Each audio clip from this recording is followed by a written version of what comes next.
ETF index mutual funds నేర్చుకుని stock మార్కెట్లో రాణించాలనుకుంటున్నారా? వెంటనే ఈ నెంబర్కి కాల్ చేయండి. నమస్తే రమ్మగారు. నమస్తే జయ. చందమామ కథలు బాగా చెప్పుకునే వాళ్ళం రమ్మగారు. నాకేమో ముఖ్యంగా చందమామ కథలు కానీ విక్రమ బేతాళ ఇలాంటివి జంతువుల కథలు ఎక్కువ ఇష్టపడతా. పిల్లలకి చెప్తానికి బాగుంటుంది, అందులో ఒక మోరల్ ఉంటుంది. పిల్లలు ఎక్కువగా దానికి అంటే అట్రాక్ట్ అవుతారు కదా. వీటితో పాటు మనుషులు కూడా చాలా చాలా మంచి మంచి చిట్టి చిట్టి కథలు, అమాయకపు భార్యలని, భర్తలని, మనుషులని, దయ్యాలు, భూతాలు చాలా చెప్పుకున్నాం కదా. వాటిలో ఏదైనా ఒక కథ చెప్పండి. ఒక అమాయకుడు కథ చెప్తాం. ఓకే. పూర్వం అంటే ఒక పల్లెటూరులో ఒక మనవడు ఉండేవాళ్ళు. మనవడు చూపులకు రూపసే కానీ కొంచెం అమాయకుడు వాడు. పిల్లాడు కొంచెం పెరిగాడు, 14, 16, 18, 20 అట్ట వచ్చినాయి. ఊళ్ళో వాళ్ళందరూ అబ్బా కుర్రాడు తయారయ్యాడు చౌగ్గా, ఇంక పెళ్లి చేసుకోవాలరా, ఇంక నువ్వు పెళ్లి చేసుకోవాలరా అనేవాళ్ళు. పెళ్ళెప్పుడురా కుర్రాడా అనేవాళ్ళు. అంటుంటే వీడికి అవును నాకు పెళ్ళెప్పుడు, వాళ్ళకి పెళ్ళైంది, వీళ్ళకి పెళ్ళైంది, అవన్నీ పెళ్ళిళ్ళు గుర్తొచ్చేవి వాడికి. వాడికి రోజు మా అమ్మ నా పెళ్ళి ఎప్పుడు చేస్తావే అని బామ్మని అడిగేవాడు. ఆవిడేమది ఒరే పైసాకి ఠికానా లేదు, నీ పెళ్ళెందుకురా నా బొందకి అనేది. ఒక 4 సార్లు 6 సార్లు అయ్యాక వాళ్ళ ఊళ్ళో ఏదో డామ్ డీమని పెళ్ళి అయింది. కోపం వచ్చేసింది. వాడికి పెళ్ళయింది, నాకు అబద్ధ పెళ్ళి, నన్ను ఎప్పటి నుంచో అడుగుతున్నారు.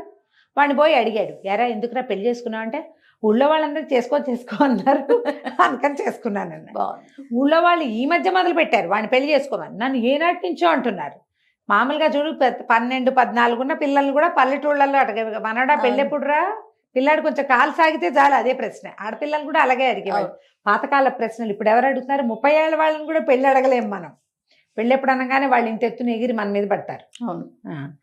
సరే వీడికి వాడికి అయిపోయింది, వాడు అందుకు చేసుకుంటే నేను ఎందుకు చేసుకోకూడదని నా బామ్మ దగ్గర అడిగాడు. అనేసరికల్లా ఆవిడ గట్టిగా తీరుకొని ఆ బామ్మ ఏమంది, 1 రూపాయి సంపాదిస్తున్నావా? రూపాయి కాదు అది పైసా సంపాదిస్తున్నావా? పైసా కూడా లేదు నీ దగ్గర సంపాదన, ఎందుకురా నీకు పెళ్ళి అంది.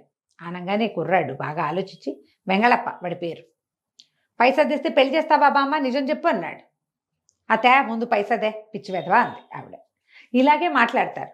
వాడేం చేశాడు, ఊరంతా తిరిగి ఎవరో ఏదో పని చేస్తుంటే వాళ్ళ వెనకాల పని చేసి, ఏరా ఏం తింటావరా అని వాళ్ళు అడిగితే పైసా ఇవ్వు అని పైసా తెచ్చుకున్నాడు. ఒక్క నయా పైసా. వాళ్ళేమనుకున్నారు, అక్కడ ఏదో పని చేస్తున్నాము వాడు నేరేడుకాయలు అడుగుతాడు, మామిడికాయ అడుగుతాడని వాళ్ళు అనుకున్నారు. వీడు పైసా అడిగేసరికి ఫోన్లే పిచ్చి వెధవ ఇంత పని చేశాడని నిజంగానే పైసా చేతిలో పెట్టారు. ఆ పైసా ఇచ్చి, ఇదిగోనే పామ్మ పైసా, నా పెళ్లి చేయి నువ్వు. ఈవిడ నిర్ఘాంతపోయింది. ఊరి వీడి వెంగళప్పతనము, ఈ పైసాతో వీడికి పెళ్ళి ఎక్కడ చేద్దాం మనం, ఇక నేను పైసా తెచ్చినా నువ్వు పెళ్లి చేయట్లేదో అని గోల పెట్టేశాడు.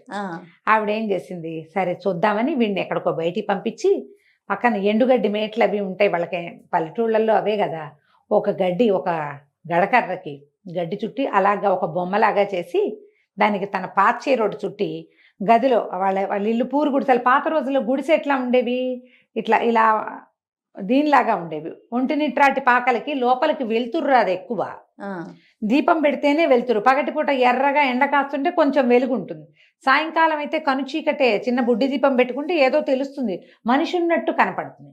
ఈ గడ్డి బొమ్మని ఒక మూల పెట్టి కూర్చుంది. వీడు మళ్ళీ వచ్చాడు బయటికి, బయట నుంచి, పైసా తెచ్చితే పెళ్లి చేస్తానన్నా, ఒట్టి దొంగ మాట్లాడుతావు బామ్మ, నాకు పెళ్లి చేయలేదన్నాడు. సరే ఇదిగోరా పిల్ల చూడు అని చూపించింది. చూస్తే అబ్బాయి లోపల వెలుగు లేకుండా ఉన్న చోట కూర్చునున్న చీర కట్టుకున్న పిల్లవతి కనపడింది వాడికి. సరే మరి పెళ్లి చేస్తానన్నావుగా అన్నాడు. ఈవిడేం చేసింది, ఓ పసుపు తాడుకి చక్కగా నులకతాడుకి పసుపు రాసి, ఇదిగోరా పుస్తే ముడికి పెళ్ళి అయిపోతుందంటే వీడికి నచ్చలేదు.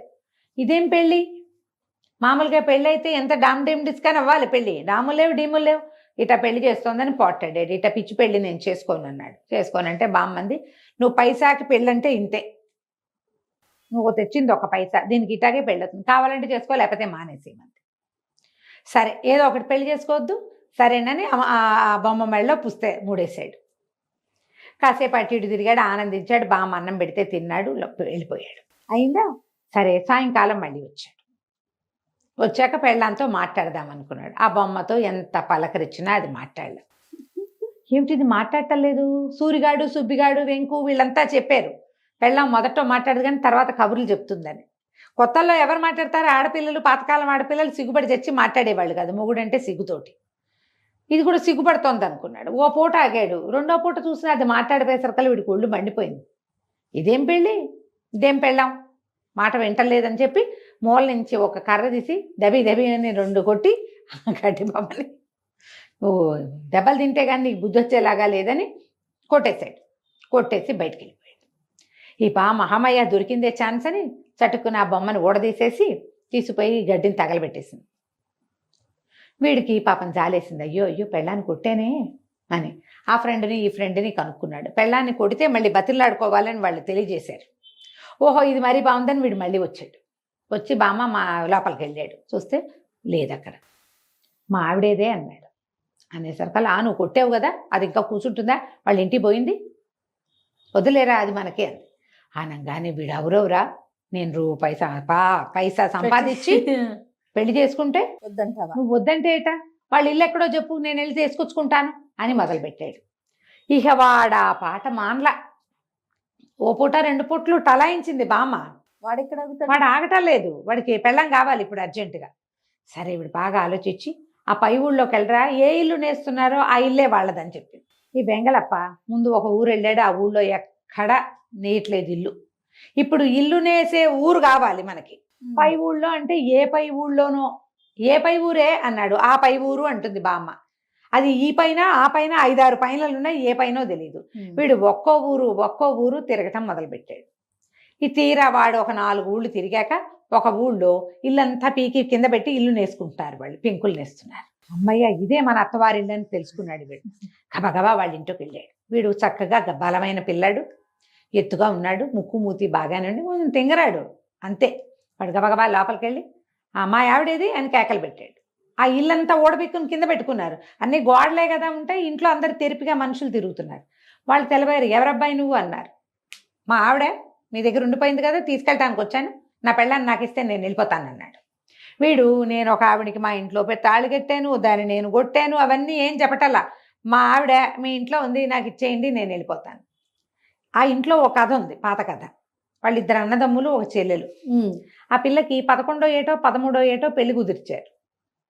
ఈ ముహూర్తం ఇంకో గంటలో ఉందనగా ఆ పెళ్లి కొడుకు ఎక్కడికో లేచక్కపోయాడు, రాలేదు. ఆ పిల్లకి మళ్ళీ పెళ్లి చేయలే వీళ్ళు. వాళ్ళు ఏమనుకున్నారు, ఏదో ఒకనాడు ఆ పిల్లాడు వస్తాడు, అప్పుడు చేద్దాం, కుదుర్చుకున్న సంబంధం కదా అని చూశారు. ఎన్నాళ్ళో అయ్యింది. వీళ్ళు ఎప్పటిదో ఆ కథ, ఆ పెళ్ళి ఇప్పుడు ఇంత ఎత్తునుంది. వాళ్ళ గుర్తులేదు వాడి ముక్కు మొహం ఎవరో. కాకపోతే అతను కొంచెం హడావిడి మనిషి అని మాత్రం జ్ఞాపకం ఉంది. ఈ వచ్చిన వాడు ఉన్నదే హడావిడి. అదే ఓహో వీడే కాబోలు మన పాత పెళ్లి కొడుకు అనుకుని, రాబోయ్ బాబా ఎన్నాళ్ళకి వచ్చావు రారా అని చెప్పేసి తీసుకుపోయారు ఇంట్లోకి. ఆ సగం వేసిన ఇంట్లోనే ఓ పక్కన కూర్చోబెట్టారు. చెల్లెల్ని లోపల నుంచి తీసుకొచ్చారు. ఇదిగో మీ ఆవిడ అన్నారు. చూస్తే చక్కగా చెయ్యెత్తు, ముక్కు మూతి బాగానే ఉంది. వీడికి గుర్తురాల, చీకట్లో చూసాం, అది ఇదేనో లేదో వాడికి గుర్తులేదు. చీర కట్టుకుంది కామన్ అంతే.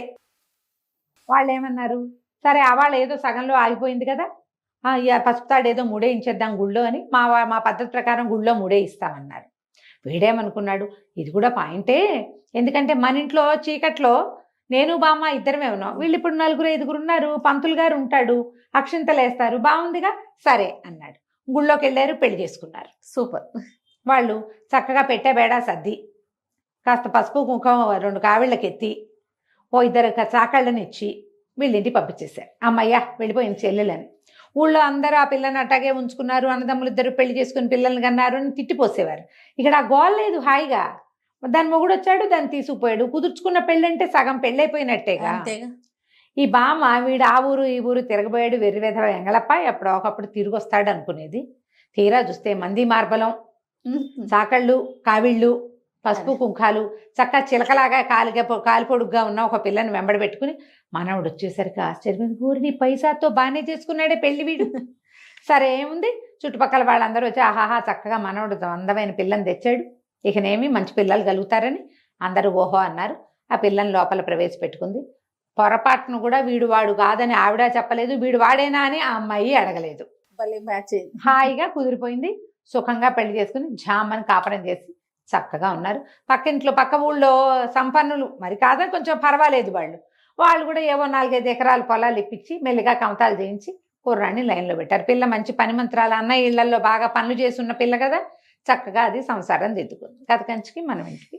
బాగుందండి అమ్మాయి ఇక్కడి కథ. నమస్తే రమ్మగారు. నమస్తే